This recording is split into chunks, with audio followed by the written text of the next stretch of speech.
ஸ்ரீமன் நாதமுனிகள் யார்? அவர் எப்படிப்பட்டவர்?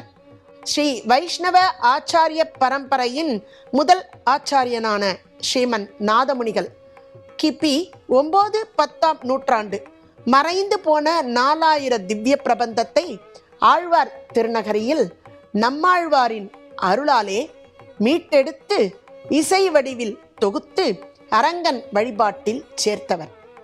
இவர் காடுபட்டி, அதாவது காட்டு மன்னார் கோவில் என்று அழைக்கக்கூடியதான பகுதியில் அவதரித்து யோக ரகசியம் மற்றும் நியாயத்வா போன்ற முக்கிய நூல்களை இயற்றியவர் ஆவார்.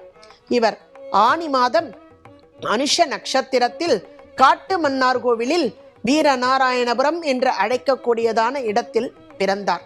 இவர் ஒரு முறை 4000 திவ்ய பிரபந்தத்தை கண்டுபிடிக்க வேண்டும் என்று நினைக்கும் காலத்தில் கும்பகோணம் சாரங்கபாணி கோவிலில் ஆறாவமுதே என்ற பதிகத்தை கேட்டு மகிழ்ந்த நாதமுனிகள் அதில் உள்ள 1000 துளிப்பத்தும் என்ற வார்த்தையை வைத்து ஆழ்வார்களின் பாடல்களை தேடினார்.